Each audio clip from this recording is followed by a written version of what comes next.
गंगा सागर हिंदुओं का दुर्लभ तीर्थ है, जहां पहुंचना आम आदमी के लिए आज भी सहज नहीं है।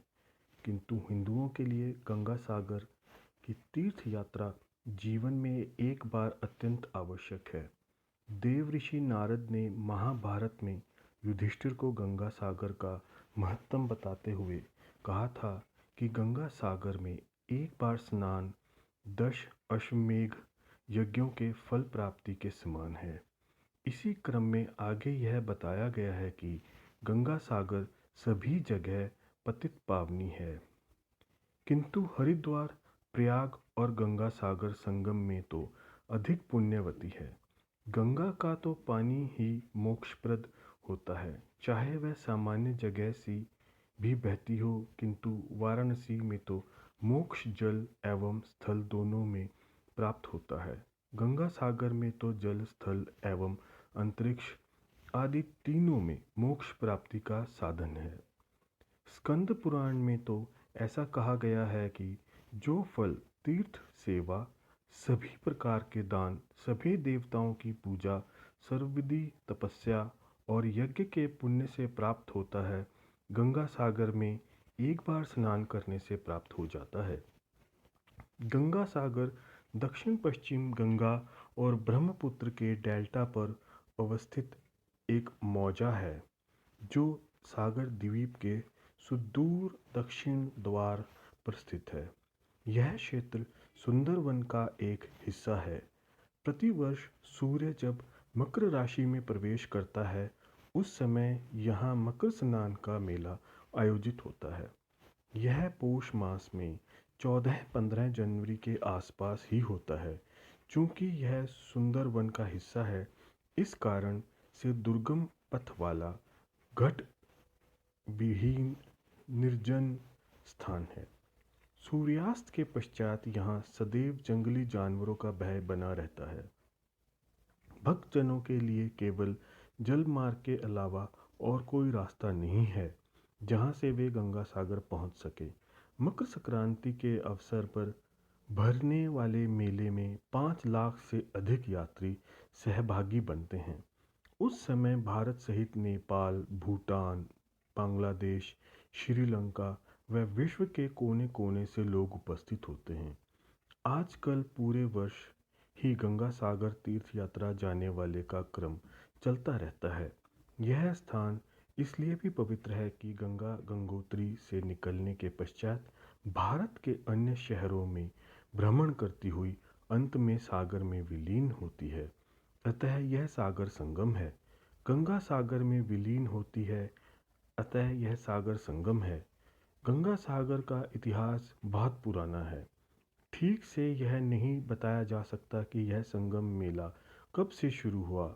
महाकवि कालिदास ने रघुवंश के में इसका उल्लेख मिलता है। दूसरी शताब्दी के यूनानी इतिहासकार क्लॉडियस टोल ने भी अपनी पुस्तक जियोग्राफिका हेफामागसिस में गंगा सागर का उल्लेख किया है।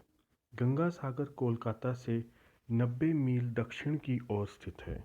कोलकाता से यात्री प्रायः बस, जहाज के पश्चात लघु गाड़ियों द्वारा गंगा सागर पहुंचते हैं। यह समुद्री तट हार्बर पॉइंट के नाम से जाना जाता है। यह यात्रा 110 किलोमीटर की है। हार्बर पॉइंट से पानी मार्ग द्वारा 18 किलोमीटर का सफ़र करके कचुबेड़िया नामक स्थान पर पहुंचा जाता है। चूँकि समुद्री तट होने के कारण से वर्षा होना यहाँ आम बात है, इसलिए भीगते हुए ही यात्री काफिलों में यहाँ यात्रा करते हैं। कुचुबेड़िया इस प्रकार से स्टे पॉइंट है। कुचुबेड़िया से फिर गंगा सागर तक पहुँचने हेतु 10 सीटों वाली गाड़ी में सवारियों को भरकर गंगा सागर ले जाया जाता है। कचुबेड़िया से गंगा सागर तक का स्थान 40 किलोमीटर तक सफ़र वाला है। इस रास्ते में वर्षा की फुहारें, पेड़ों की सघन श्रृंखला की आबादी, बीच बीच में झोपड़पट्टीनुमा कच्ची इमारतें, रास्ते में ज़मीन काट काट कर वर्षा जल स्थल संग्रह करने के लिए यानी लघु सरोवर। गंगा सागर पहुंचने पर वहाँ साइकिल रिक्शा खड़े रहते हैं जो सामान ढोने जैसे बने हुए हैं। गंगा सागर तट लगभग 2-3 किलोमीटर है। इस कारण से थके हुए लोग उन 3 पहिया वाले सामान ढोने वाले साइकिल रिक्शा में बैठकर सागर संगम तक पहुंचते हैं। इस प्रकार से गंगा सागर तक पहुंचने में 4 चरणों की यात्रा की जाती है। सागर संगम पहुंचने पर अनंत नील जलराशि की चारों तरफ छितराई आभा, कलकल ध्वनि करती जल तरंगें, समुद्र तटीय गुच्छा बालुकाशी, रंग बिरंगे रेंगने वाले केकड़े, यहाँ सब कुछ बन बस लोचनों को अपनी ओर आकृष्ट करने से नहीं चूकते। 150 वर्ग मील में फैला यह क्षेत्र प्रायः जनहीन सा लगता है।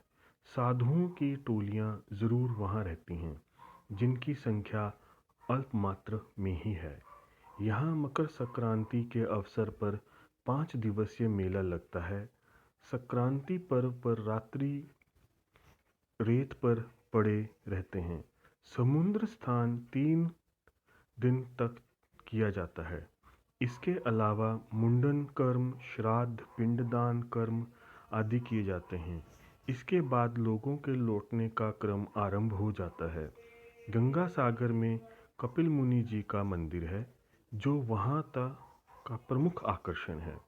इस मंदिर की स्थापना श्री पंचामनी अखाड़ा हनुमानगढ़ी अयोध्या के महंत द्वारा सन 1973 में की गई थी, जो संत स्थल से दूर अवस्थित है। पास ही गंगा जी का मंदिर है, साथ में राजा सगर का भी मंदिर अवस्थित है। सिंदूरी रंग की इन मूर्तियों का विशेष